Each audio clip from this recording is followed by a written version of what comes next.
Genetic engineering is a subject of much debate these days, so let's find out what it is. So what is genetic engineering? It refers to modifying an organism's DNA to achieve a desirable trait. What is a genetic modified organism? It's an organism whose gene has been modified. What is a transgenic organism? It's an organism that has been modified for a foreign gene. So you can either genetically modify an organism but don't introduce an additional or foreign DNA into it, or you can genetically modify an organism by introducing a foreign gene. So, true or false, modifying genome of plants and animals for the benefit of human civilization is a modern practice. And if you answered false, you'd be correct, because since the dawn of human civilization, we've been modifying the genome of plants and animals for our own benefit. We have genetically modified plants to get more flavor, better texture, better good looking, no seeds. And we've been genetically modifying animals for being faster, for being more domesticated, the type of wool. So we've been genetically modifying organisms pretty much since, again, the dawn of human civilization. So these are some of the examples of how how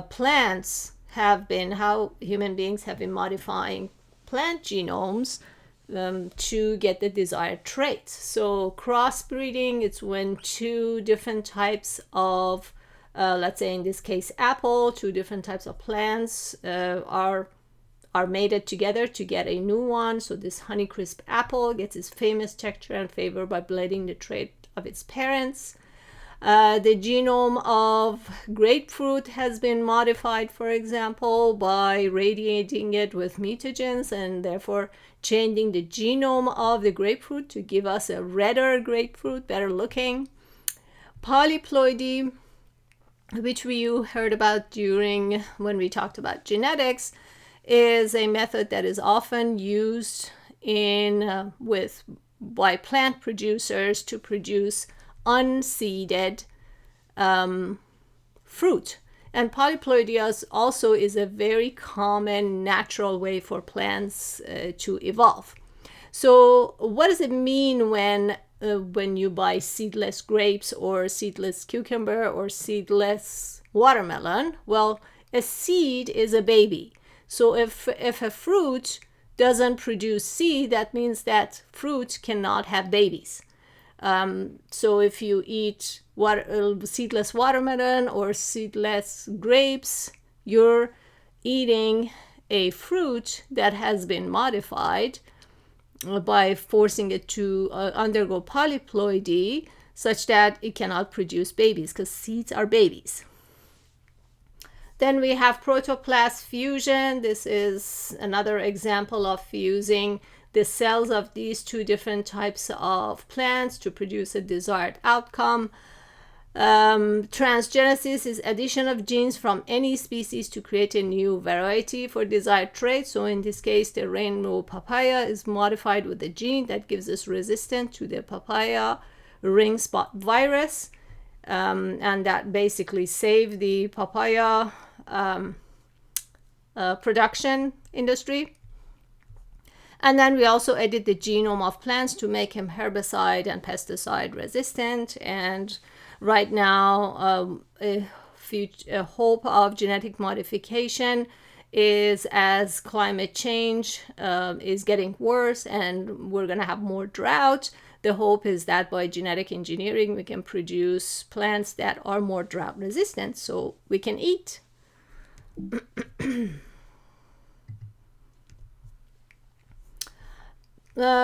Corn is another example that has been genetically modified to produce a whole host of different products. And also the corn that naturally used to be in nature doesn't look like any corn that you're eating right now. They used to have a lot of different colors, but through agricultural, the way we have modified other plants, we've changed corn in a way that really doesn't look like what it used to be, such that it has properties that is palatable and better looking for us.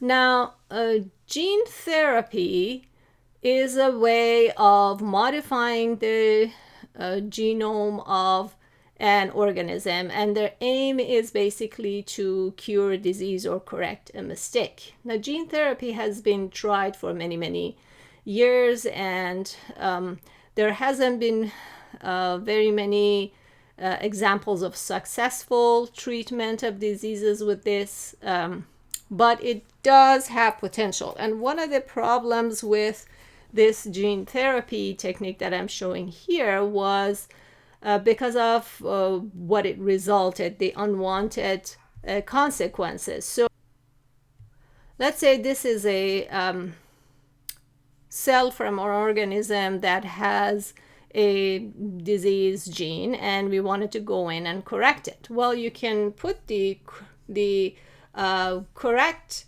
sequence, the normal sequence that if it was there in the cell wouldn't be diseased anymore. We can put it inside a virus. Now, this virus is not a kind of virus that would cause disease. It's been genetically modified, so it doesn't have its pathogenic genes. And then the new gene that is the normal version of the disease gene is inserted into the genome of the virus.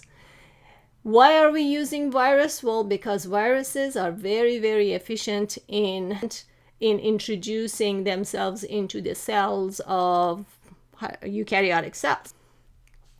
So this virus that has the good version of the gene is exposed to the cell that needs the correction, and then the virus goes in there and inserts its genome into the genome of the cell and delivers the good version of the gene. This was used to actually cure a disease in children called severe combined immunodeficiency.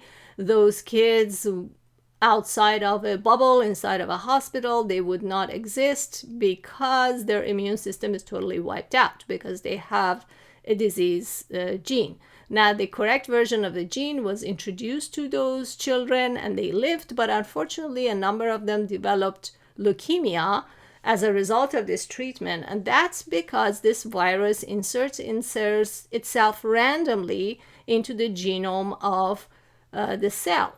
And by chance, some of these viruses can enter themselves into part of the genome that unwantedly activates an oncogene, a gene that causes cancer. So that's one of the many challenges of doing gene therapy with viruses. Now, in contrast, CRISPR-Cas9, which you've probably heard of, it's a way of genome editing that is very precise. So you don't to a large part, you don't have to deal with the issues of the new gene or the new sequence being introduced into a place in the genome that you don't want. It has a lot of promise. So you have in here a protein which is called Cas9. It's kind of works as a restriction enzyme. It can cut the DNA in both strands, but how and where it cuts is guided by this gRNA, which is called guide RNA. The guide RNA is an RNA sequence that has a sequence complementary to the sequence of the DNA. So when the scientists put this Cas9 with the guide RNA that they engineer inside the lab, when they introduce it into the cell, they can very specifically modify genes.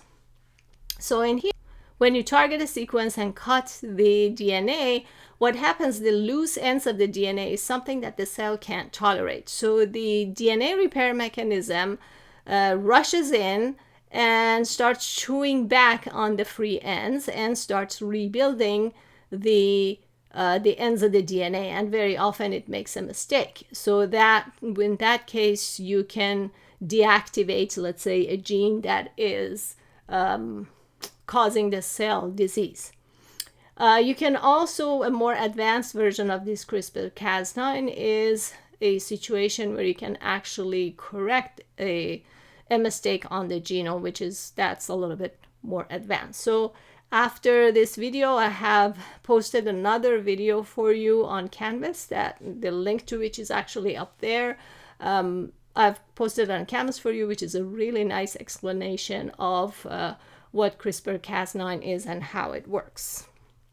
So if you were to contrast gene therapy with CRISPR-Cas9, is that the gene therapy in this method that is shown using the virus, it's really, scientists don't have a lot of control as to where the new gene is going to be inserted, but with CRISPR-Cas9 you can be very targeted.